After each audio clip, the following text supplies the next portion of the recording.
Hello and welcome to my channel. আজ আমরা যাচ্ছি কলকাতার ঐতিহ্যময় ভিক্টোরিয়া মেমোরিয়ালে। সেখানে গিয়ে কী কী করব সবটা তোমাদেরকে শেয়ার করব, তাই ভিডিওটা দেখতে থাকো। হাওড়া ব্রিজের ওপর দিয়ে বাসে করে সোজা আমরা চলে এলাম বিড়লা প্ল্যানেটোরিয়ামের সামনে এবং এখান থেকে আমরা চলে গিয়েছিলাম ভিক্টোরিয়া।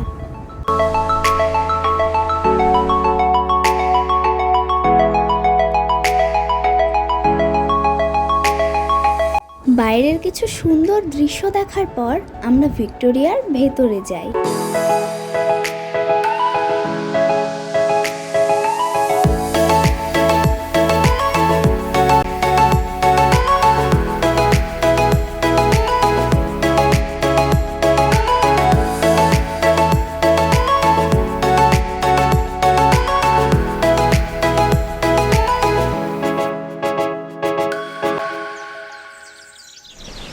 এইরকমই কিছু ঐতিহ্যপূর্ণ জিনিস দেখতে দেখতে আমরা ওপরে চলে যাই, আর এখান থেকে ভিউটা জাস্ট অসাধারণ।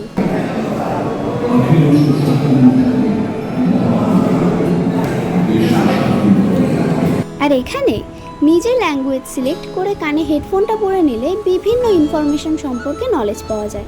বাংলা, ইংলিশ এবং হিন্দি তিনটে ল্যাঙ্গুয়েজ এখানে অ্যাভেলেবেল। আর এটা তো স্মার্টফোনের মতো, নিজের ল্যাঙ্গুয়েজ এবং ইচ্ছে মতো ভিডিও সিলেক্ট করে ভিডিওগ্রাফিক্সের মাধ্যমে নলেজ গ্যাদার করা যায়। এখানেও তিনটে ল্যাঙ্গুয়েজ অ্যাভেলেবেল। এগুলো ছাড়াও এখানে আরও অনেক ধরনের প্রজেক্টর আছে। এরপরে আমরা ভেতর থেকে বাইরে চলে আসি, আর বাইরে তোমরা দেখতেই পাচ্ছ কতটা রোদ। কি দেখছিস? কি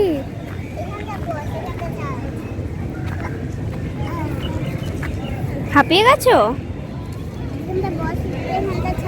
হাঁপিয়ে গেছো? বুনু তো ছায়ায় রেস্ট নিয়ে নিল, কিন্তু ভিক্টোরিয়ার সামনের এই লেকটা কি শান্ত পরিবেশ। মাথার ওপর ভরা রোদ্দুর থাকলেও পাখির এই মিষ্টি ডাক আর সবুজ পরিবেশ কিন্তু মন্দ লাগে না।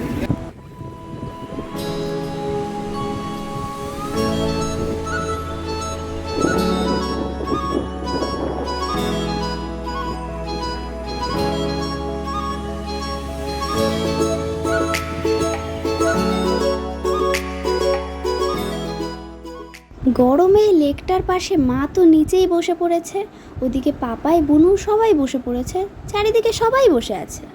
আমি ভিডিও করে বেড়াচ্ছি।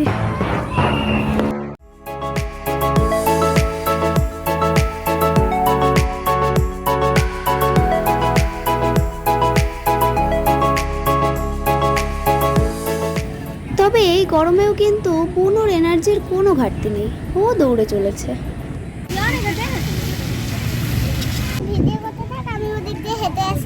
ঠিক আছে, যাও।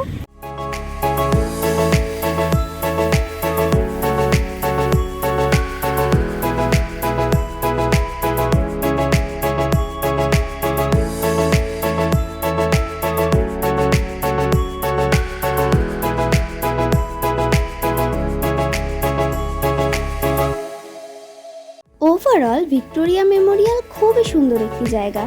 আমাদের যেহেতু যেতে যেতে দুপুর হয়ে গিয়েছিল, তাই রোদে একটু কষ্ট হয়েছে, এই আর কি। যাই হোক, সারাদিন অনেক ঘুরে মজা করে এবার আমরা বাড়ির দিকে রওনা হই।